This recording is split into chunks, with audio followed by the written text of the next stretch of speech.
Hello students, welcome to the official YouTube channel of Career Focus Academy. Today we are going to start chapter number 4, quadratic equations of class 10th mathematics. The quadratic equation is a polynomial equation in a single variable with degree 2. अब यहाँ पे देखिए, इसको हम एक example से समझते हैं कि कोई भी पॉलिनोमियल इक्वेशन जिसमें सिंगल वेरिएबल यूज़ हो और उसकी डिग्री मैक्सिमम 2 हो, उसे हम क्वाड्रेटिक इक्वेशन कहते हैं। जैसे 3x² + 4x + 6 = 0। अब यहाँ पर दोनों जगह पर वेरिएबल x ही है, मींस सिंगल वेरिएबल को हमने यूज़ किया है और x की मैक्सिमम पावर या डिग्री कितनी है, 2 है। तो ये इक्वेशन एक क्वाड्रेटिक इक्वेशन कहलाएगी।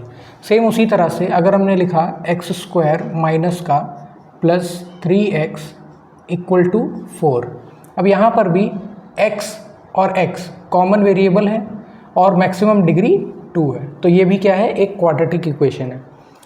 उसके बाद हमारे पास एक नोट है, every quadratic equation has only 2 zeros. आपको पता है ज़ीरोज़ का मतलब क्या होता है, ज़ीरोज़ मीन्स सॉल्यूशंस। तो किसी भी क्वाड्रेटिक इक्वेशन के 2 सॉल्यूशंस होते हैं। ऐसा हमने पॉलिनोमियल में भी पढ़ा था कि किसी भी पॉलिनोमियल की जितनी हाईएस्ट पावर होती है उसके उतने ही सॉल्यूशन या उतने ही नंबर ऑफ ज़ीरोज़ होते हैं। तो उसी तरह अगर हमारे पास कोई क्वाड्रेटिक इक्वेशन है 2x² + 4x + 3 = 0, तो इस क्वाड्रेटिक इक्वेशन के लिए हमारे पास 2 सॉल्यूशंस होंगे, a एंड b। अब standard form of a quadratic equation हमारे पास है ax² + bx + c = 0। यहाँ पे x² का कोफिशिएंट a है, x का कोफिशिएंट b है और c एक कांस्टेंट वैल्यू है। और इसके लिए एक कंडीशन हमारे पास होती है a ≠ 0। यहाँ पर a कभी भी 0 नहीं हो सकता, इसलिए क्योंकि इन केस अगर हमने a को 0 लेट कर लिया है तो x² का कोफिशिएंट a है, दैट मीन्स x² ही 0 हो जाएगा।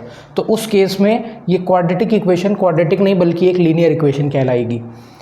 जैसे अगर हमारे पास कोई इक्वेशन है 2x² + 3x + 4 = 0, तो इसे अगर हम कंपेयर करें ax² + bx + c = 0 से, तो यहाँ से हमें a = कितना मिलेगा, कोफिशिएंट ऑफ x² है 2, b की वैल्यू कितनी हो जाएगी 3 and c will be = 4। Methods to solve a quadratic equation. First method हमारे पास फैक्टराइजेशन मेथड। अब फैक्टराइजेशन मेथड में हमें करना क्या होता है, अगर हमारे पास कोई क्वाड्रेटिक इक्वेशन है, लेट्स से वो क्वाड्रेटिक इक्वेशन है ax² + bx + c = 0, तो सबसे पहले हमें क्या करना होता है, कंपेयर करके a, b और c की वैल्यू फाइंड आउट करनी है।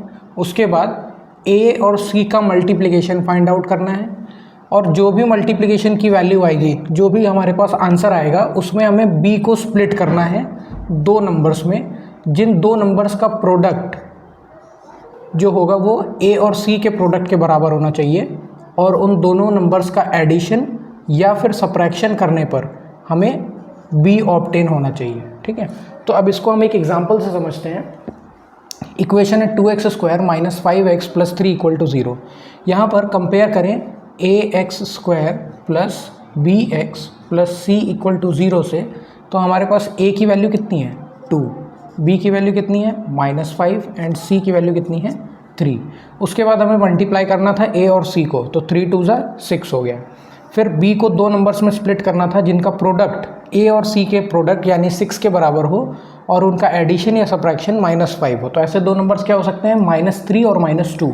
तो -3 और -2 का प्रोडक्ट कितना होगा, पॉजिटिव का 6 और उनका एडिशन कितना होगा -5।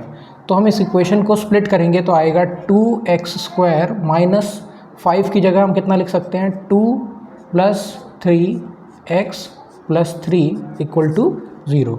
तो 2x² माइनस मल्टीप्लाई करने पे कितना हो जाएगा, 2x - 3x + 3 = 0। यहाँ से हमें दोनों में कॉमन क्या मिल रहा है, 2x कॉमन है, तो 2x कॉमन लेने पर क्या बचेगा, x - 1। उसी तरह इन दोनों वैल्यूज़ में हमें कॉमन क्या मिल रहा है, -3, तो यहाँ भी बचेगा x - 1 = 0। x - 1 यहाँ भी है और x - 1 यहाँ भी है, तो इसे अगर हम कॉमन ले लेते हैं x - 1 को, तो हमारे पास रिमेनिंग क्या होगा, 2x - 3 = 0। यहाँ से फर्स्ट जो हमारे पास सोल्यूशन है वो कितना होगा, x = +1 और x is equals to second value कितनी हो जाएगी +3/2। तो जैसा कि हमने क्वेश्चन में पीछे पढ़ा भी था कि किसी भी क्वाड्रेटिक इक्वेशन के मैक्सिमम 2 ही सॉल्यूशंस हो सकते हैं, तो ये एक और ये 2 सॉल्यूशंस हो गए। उसी तरह इसको भी अगर फैक्टराइजेशन मेथड से हम सॉल्व करना चाहते हैं तो उसके लिए क्या करना होगा, a कितना है 1 है, b कितना है 7 और c कितना है 12। तो a और c का प्रोडक्ट मतलब 12 × 12 हो गया। फिर हमें 7 को 2 नंबर्स में स्प्लिट करना है, तो वो 2 नंबर्स हम क्या ले सकते हैं 4 और 3, ठीक है। तो 4 × 3 = 12 होगा और 4 + 3 7 हो जाएगा। उसी तरह x² + 7 को हम स्प्लिट कर सकते हैं 3 + 4 x + 12 = 0। तो ये कितना हो जाएगा x² + 3x + 4x + 12 = 0। यहाँ से हमें कॉमन क्या मिल रहा है x, तो बचेगा x + 3 और यहाँ से हमें कॉमन क्या मिल रहा है +4, तो यहाँ भी बचेगा x + 3 = 0। अब यहाँ से x + 3 और x + 3 को हमने कॉमन अगर ले लिया तो यहाँ हमारे पास वैल्यू क्या बची x और यहाँ क्या बचेगा +4 = 0। तो यहाँ से x की एक वैल्यू हो गई -3 और x की दूसरी वैल्यू हो गई -4।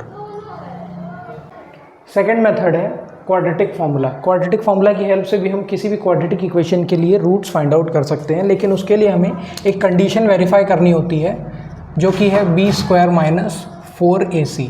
यहाँ पे b, a और c क्या है कोफिशिएंट्स हैं फ्रॉम जिसको हम जनरल इक्वेशन से कंपेयर करके फाइंड आउट कर सकते हैं। और इस b² - 4ac की जो वैल्यू है वो या तो ग्रेटर देन या इक्वल टू 0 होनी चाहिए, तभी हमारे पास जो रूट्स हैं वो पॉसिबल है। अगर ऐसा पॉसिबल नहीं हुआ तो रूट्स भी पॉसिबल नहीं होंगे, ठीक है। और क्वाड्रेटिक फार्मूला क्या है, वो होता है x = -b ±√b² - 4ac (2a). इसको कहते हैं क्वाड्रेटिक फार्मूला। यहाँ पर ये जो b² - 4ac है इसको d से डिनोट करते हैं और इसे कहते हैं discriminant of the quadratic equation. तो अगर इसको रिप्लेस करें तो फॉर्मूला क्या बनेगा, x = -b ±√d/2a, ठीक है। तो ये दोनों ही वैल्यूज़ सेम है। अब इनको हम एग्जाम्पल से समझते हैं। ये सेम वही 2 एग्जाम्पल्स हैं जो अभी हमने फैक्टराइजेशन मेथड से सॉल्व किए थे। अब इनको हम क्वाड्रेटिक फार्मूला से सॉल्व करके देखते हैं। तो जैसा कि हमें पता है कि इनके सॉल्यूशंस पॉसिबल है, हमने पीछे देख ही लिया था, लेकिन फिर भी हम इस कंडीशन को अगर चेक करना चाहें तो देखते हैं। यहाँ से a की वैल्यू कितनी है 2, b की वैल्यू कितनी है -5 और c की वैल्यू कितनी है 3। तो अगर हम इसको कंपेयर करें तो b² यानी कि -5 का स्क्वायर -4 इंटू a कितना है 2 और c कितना है 3, ये या तो ग्रेटर देन या तो इक्वल टू 0 होना चाहिए।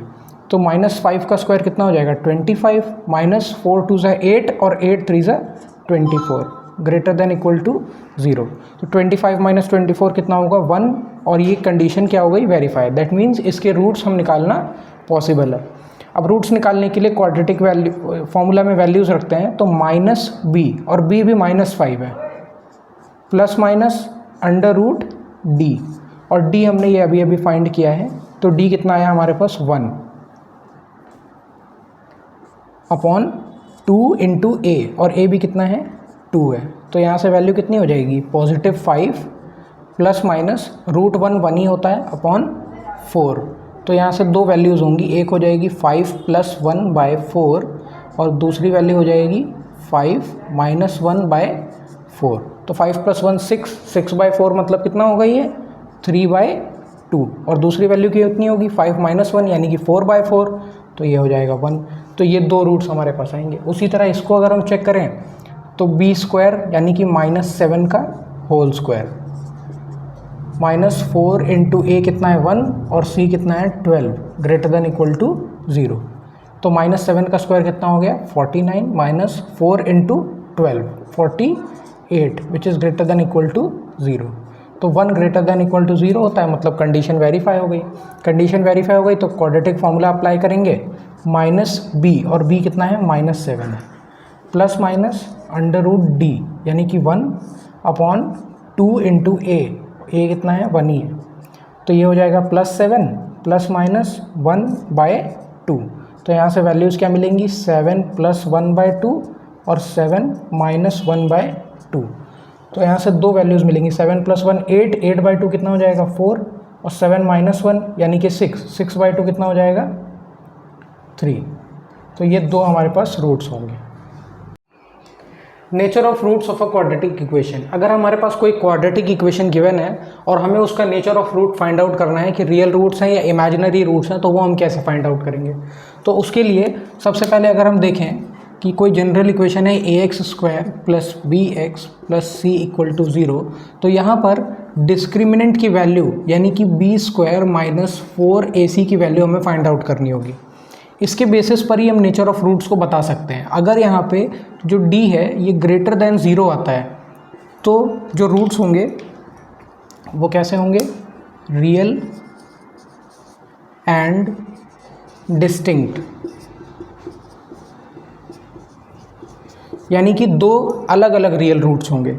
लेकिन इसकी जगह अगर हमारे पास d की वैल्यू = 0 आती है, तो इस केस में जो रूट्स होते हैं वो रियल एंड सेम होते हैं, यानी कि दो सेम रियल रूट्स हमें ऑब्टेन होंगे।